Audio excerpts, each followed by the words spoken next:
Welcome back to Math 103. This is video number 17 on growth and finance. We conclude our example by working out the APY for Schmeister card. That's the one that compounds its 24% APR weekly. That means that every week it multiplies the current account balance, however much that is, by the weekly growth factor. 1 plus APR divided by 52 because there are 52 weeks in a year. That means that over the full year, it multiplies by this overall 1 year growth factor.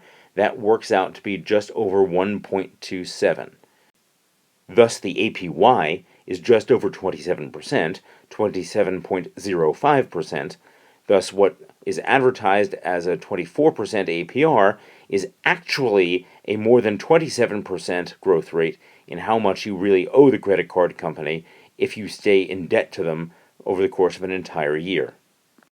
To put all our results together, we have found the APY for each of these three credit cards. We find that Amplex has the lowest and Schmeister card the highest. In fact, we find that the more frequent the compounding, the higher the APY, given that they all had the same underlying APR of 24%.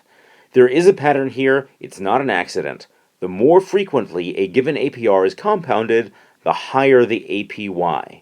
That makes sense because the more frequent compounding means that there is more and more opportunity to earn interest on top of interest. From the credit card company's point of view, they are accumulating interest on top of interest. That's bad from your point of view.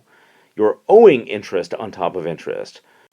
Thus, from the point of view of cardholders who want the lowest possible APY, you're essentially a borrower when you put money on your credit card. Less frequent compounding is preferable to more frequent compounding. Thus, Amplex is the best credit card for the cardholder. I call your attention to this especially because students often get this backwards. Sometimes when asked this question, they'll just look at the highest APY and say, that must be the best. But no, if you're the one paying the interest, the lowest is the best. We come now to a very important new topic, very important for real-life applications, namely annuities. I'll explain what those are through an example. Suppose that you invest $1,000 on December 31st of every year into an account which pays 4% interest compounded annually. Our setup is the same as in earlier examples. The bank pays interest only on money which has been sitting in the account all year. The money you put in the bank on December 31st, 2015, for example, won't earn interest in 2015, but it will earn interest in 2016 and thereafter. Okay. Now, this scenario of putting $1,000 aside every year for a number of years is a different kind of situation than we've considered so far. That's because there are multiple investments made instead of one. Thus far, we've looked at one-time transactions only. Now, each of these annual investments of a new $1,000 every year grows in value over time. Each one is growing at 4% per year. We can ask, how much is the investment worth at the end of the third year? We can reason this out as follows. At the end of year one, you put $1,000 into the bank. That $1,000 grows between the end of year one and the end of year three. It is making a certain contribution to the total value of your entire investment. Okay.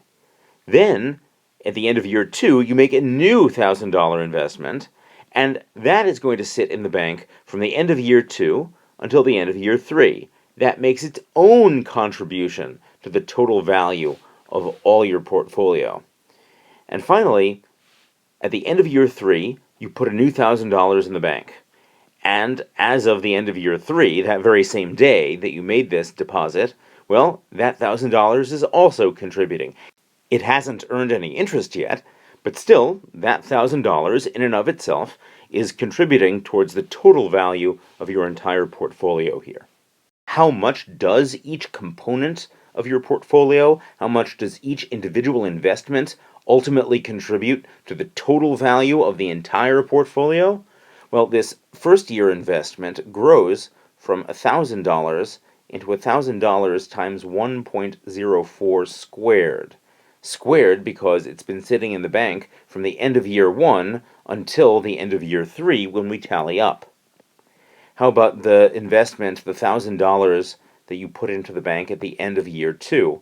Well, if that $1,000 earns interest once, it grows by a factor of 1.04 just one time.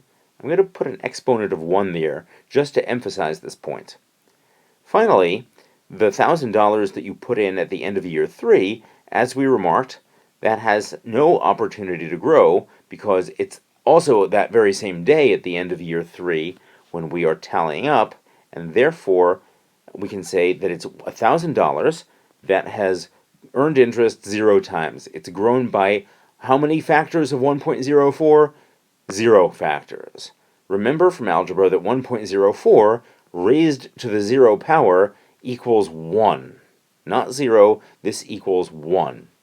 So $1,000 times 1, it's maybe a fancy and unnecessarily fancy way of saying times 1, but it still emphasizes the points. It still makes this expression parallel to the others. Before going on to the next video, answer the following questions. How much is the total value of the investment at the end of the 3rd year? We just wrote down some expressions for it, but do compute this as an exact dollar value. And then, why does it make conceptual sense that the value you compute has to be greater than $3,000?